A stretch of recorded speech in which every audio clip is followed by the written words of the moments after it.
Se o pecado não tivesse contaminado o universo perfeito de Deus, e aparentemente o fez duas vezes, a salvação nunca teria sido necessária.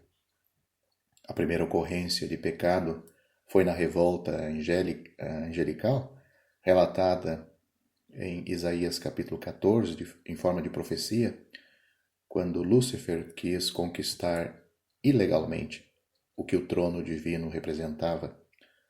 É no contexto deste acontecimento importante que Apocalipse capítulo 12 deve ser interpretado.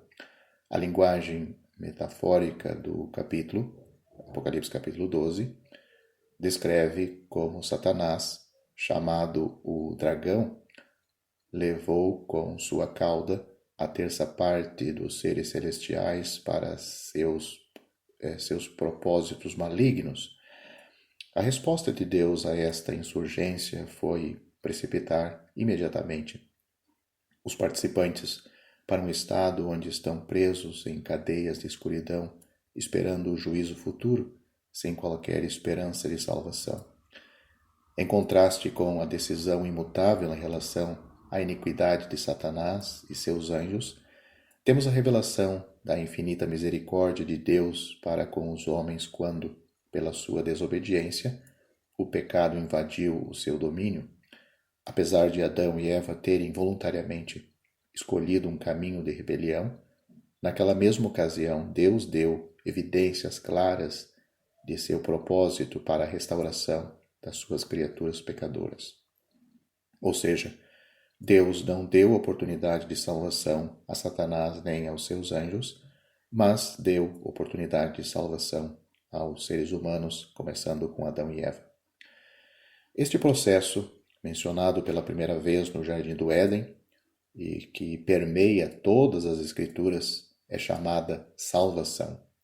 Enquanto as transgressões angelicais estão reservadas para o fogo eterno preparado para eles, como temos em Mateus capítulo 25, versículo 41, a transbordante benevolência, bondade de Deus decretou um caminho pelo qual o homem pode ser reconciliado com seu Criador e resgatado das consequências terríveis do pecado. É isto que temos registrado claramente em Tito capítulo 3, versículos 3 a 5. Logo, vemos que a salvação, nos seus muitos aspectos, tem a ver com o pecado e o livramento das suas consequências.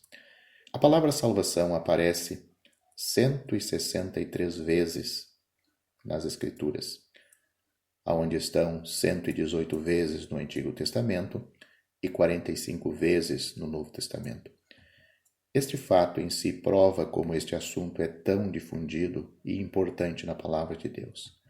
Em ambos os testamentos, a palavra significa a mesma coisa: resgate, libertação, segurança e perseverança. Sem dúvida, é a mais compreensiva doutrina das Escrituras da verdade.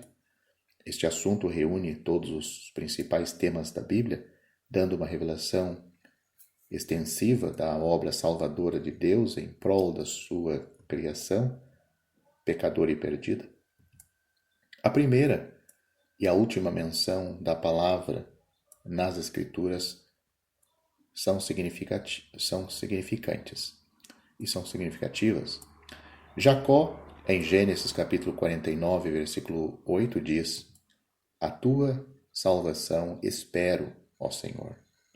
Sua afirmação é feita no contexto do comportamento traiçoeiro de Dan, um dos filhos de Jacó, lembrando que, no começo, o maligno assumiu a forma de uma serpente e que foi ele mesmo que inspirou o mau comportamento de Dan, especialmente como é enfatizado no livro de Juízes. Jacó mostra plena confiança na consumação final da salvação. A última menção da palavra é em Apocalipse, está em Apocalipse capítulo 19, versículo 1. A confiança de Jacó não foi mal colocada. O pecado já foi tratado e as últimas etapas angustiosas da ira de Deus, do Deus Todo-Poderoso, estão prestes a cair.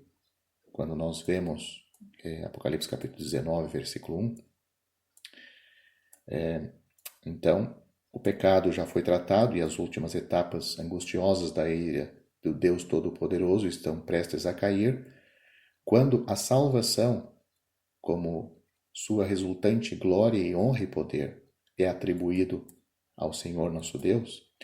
Assim, este grande assunto de salvação pode ser chamado a pedra angular de todo o ensino bíblico.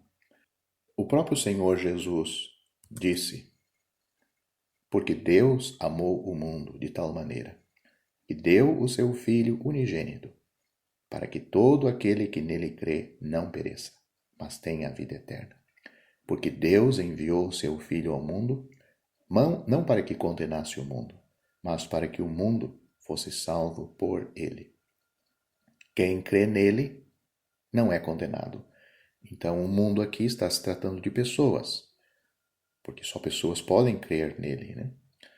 Quem crê nele, no Senhor Jesus, o Filho de Deus, não é condenado.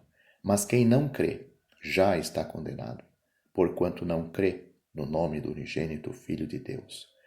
E a condenação é esta, que a luz veio ao mundo, e os homens amaram mais as trevas do que a luz, porque as suas obras eram más. Porque todo aquele que pratica o mal odeia a luz, e não vem para a luz, para que as suas obras não sejam reprovadas. Mas quem pratica a verdade vem para a luz, a fim de que as suas obras sejam manifestas, porque são feitas em Deus. João capítulo 3, dos versículos 16 a 21.